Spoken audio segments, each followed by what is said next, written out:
Assalamualaikum warahmatullahi wabarakatuh. Perkenalkan, nama saya Muhammad Amin Rais Nugroho.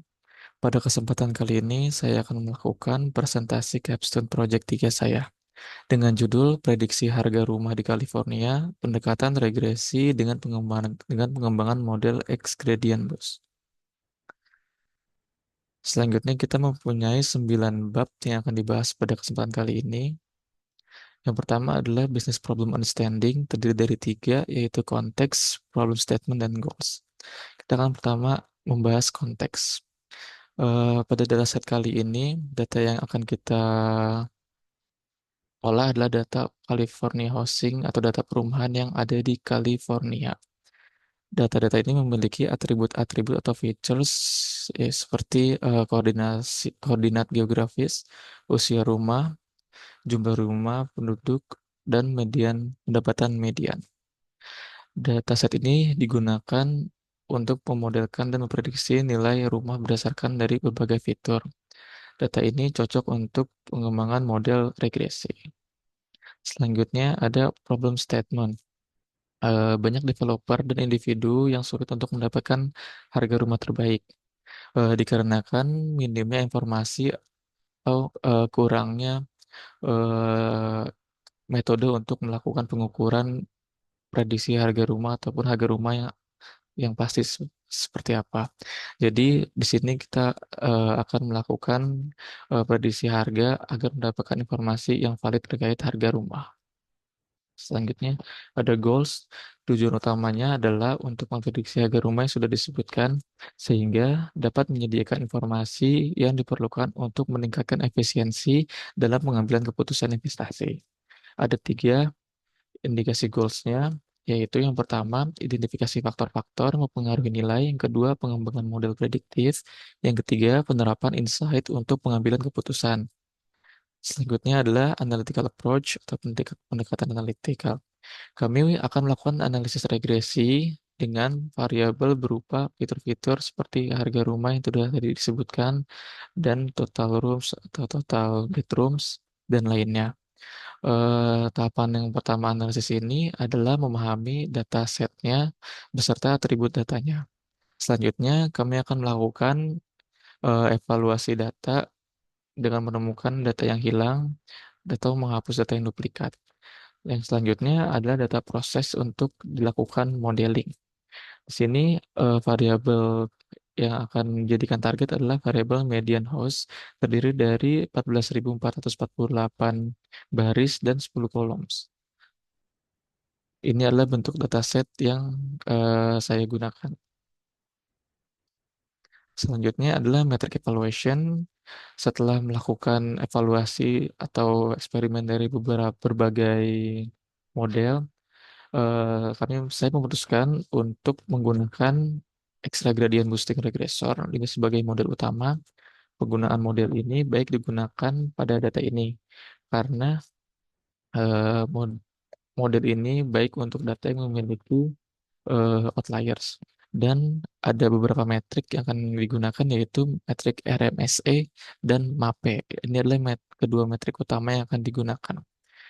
Kedua metrik ini sangat bagus untuk mengukur data yang memiliki banyak outliersnya. Selanjutnya adalah data preprocessing. Ada 3 tahapan, yaitu data cleaning, penghapusan data, menghapuskan data yang duplikat, dan menghapus data yang memiliki nilai FIF tinggi untuk menghindar dari multikolinearitas. Selanjutnya ada data outliers. Jadi di sini saya akan memisahkan data menjadi 2, yaitu data yang tidak ada outliers dan data yang tetap dipertahankan outliersnya. Setelah melakukan data preprocessing ternyata ada 7 variabel independen dan menggunakan 1 variabel dependent. Selanjutnya ada transformers dan pipeline. Di sini ada 5 tahapan transformers yang akan digunakan, yaitu one hot encoder untuk merubah data kategorik yang memiliki nilai values di bawah dari 5. Yang memiliki unique values di bawah dari 5. Selanjutnya ada standard scaler digunakan pada data yang normal. data numerik yang normal. Selanjutnya ada min max scaler digunakan untuk data yang tidak normal dengan membuat rentan antara 0 dan 1. Dan selanjutnya ada robust scaler digunakan untuk data yang tidak normal dan memiliki banyak outliers. Selanjutnya ada cross validation di sini untuk membagi data pada saat melakukan modeling. Bab selanjutnya adalah algorithms models.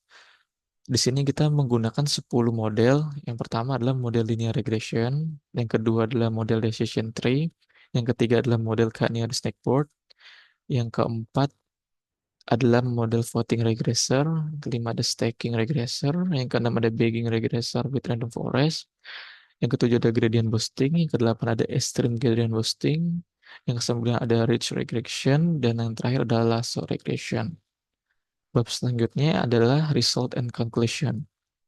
Hasil model menunjukkan bahwa algoritma yang diterapkan pada rules model tanpa machine learning menghasilkan kinerja yang lebih baik dibandingkan dengan base model yang menggunakan machine learning.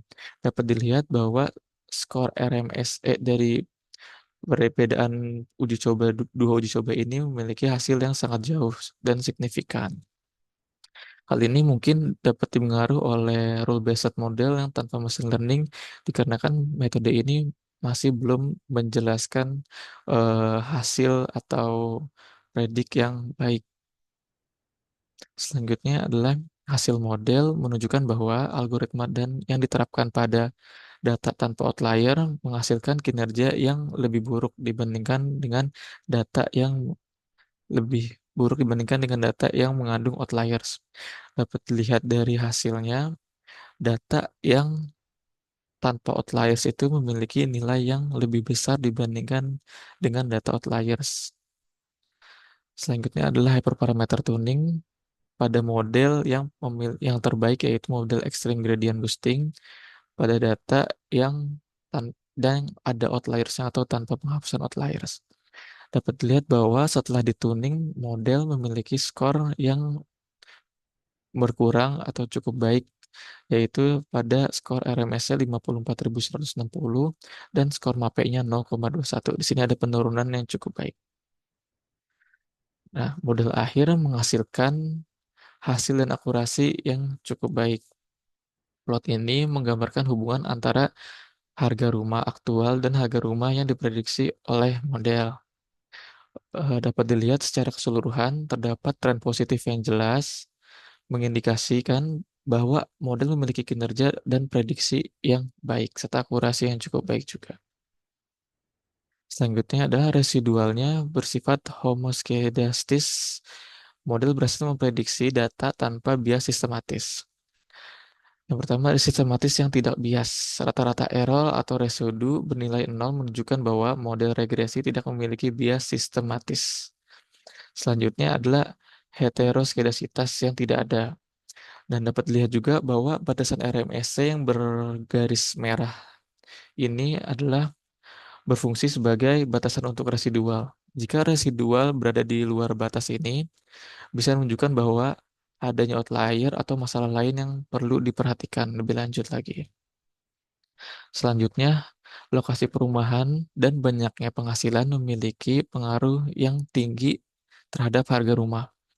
Ini sebanding dengan keadaan yang sebenarnya bahwa lokasi yang strategis mempengaruhi harga rumah yang lebih tinggi dan juga untuk pendapatan income, apabila seorang memiliki pendapatan yang lebih tinggi, mungkin akan membeli rumah dengan menyesuaikan pendapatan yang cukup tinggi juga.